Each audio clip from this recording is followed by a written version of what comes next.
What's up, everybody? This is just a little hobby update, and I finished my second Deathwing Terminator model.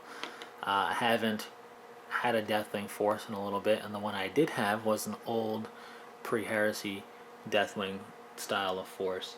Before Forward World had all their cool stuff, so I just used generic um, Terminator kits and third-party shoulder pads and helmets.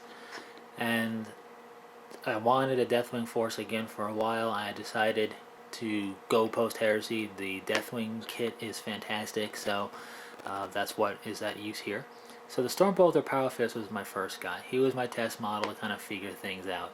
And I've always kind of had trouble with the Deathwing color scheme. So I learned stuff from the first model and I applied it to the second model, as well as change things up a little bit to kind of streamline the process a bit more and make it more to my liking.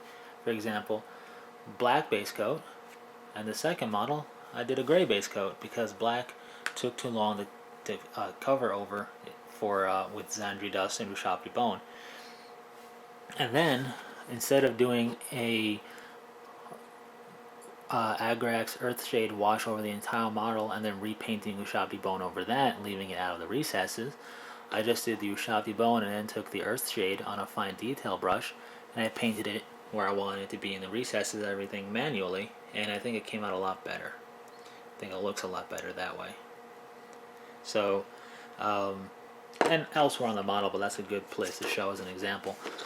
But I think it came out rather nicely.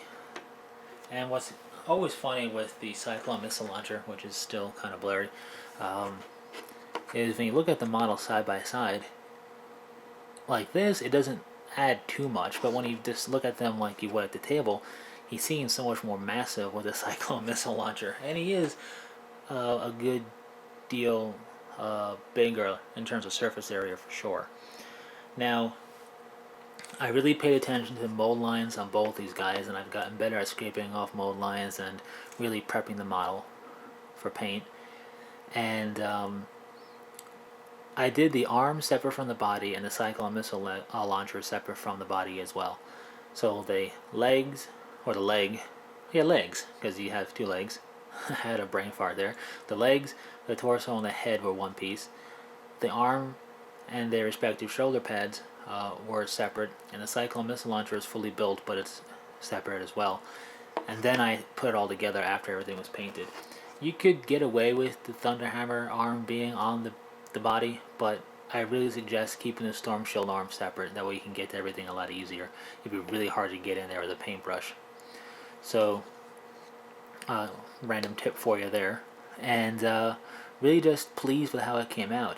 I did purple ink on the Thunderhammer's handle just to be different instead of doing it in red or brown.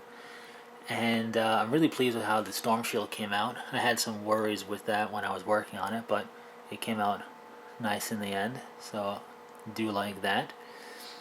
And the base I like. I went with the ash weathering powder again, but I focus less on the model itself, and I try to do a bit less on the base also, but still enough to tie it in and tie it together.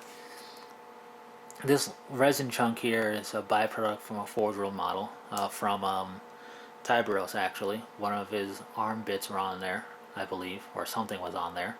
And I clipped it up a little bit, clipped off and filed off the writing, and I use it as to represent kind of like a mini barrier, like something you'd see maybe a car would park in front of or something. I don't know. But it's urban rubble, and I felt it appropriate, so I put it in there. And I got some of the basing material on the side of the base. It wasn't chipping off easily, so I left it. It doesn't really bother me. It might make some of you crazy, in my case, or in that case, I should say my bad. There we go. I can't talk properly on camera. Off camera, talking works just fine. On camera, talking ceases to function. But anyways, yeah, this doesn't bother me. If it's your model, you can always make the extra effort to clean that up. But if it happens, it happens. It didn't really happen on this guy. It happened on the Thunderhammer guy, so it's whatever for me. It doesn't bother me. But there they are. 2 Deathwing Terminators. I have 3 more to go to do that one kit. I only have that one kit, to be honest. But I definitely wouldn't be against purchasing a second kit once I finish off that kit for sure. I really think it's a nice solid kit. What I really like about it is the arms are separate from the Stormbolter hands, are separate from the Thunderhammer hand. Meaning you can put that Thunderhammer hand on an arm that's fully extended forward or an arm that's more retracted inward to get different posing possibilities. So it just it's a little thing that really adds a lot to your posing of models and everything. Anyways, not too much else to say about these guys, but the third model is going to be either another Stormbolter Powerfist guy or a Sergeant model because I have an idea for that with what's in the kit.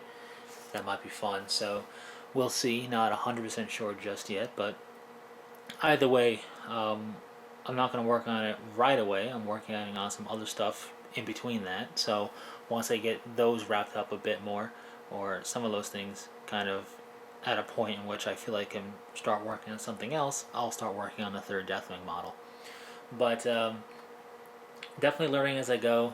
I'm enjoying the process, and it's going to be a while, but I'll eventually rebuild a Deathwing army list, which would be great because I have lots of fun playing pure Deathwing. Anyways, that's really it. So thanks for sticking through it, and until next time, take it easy.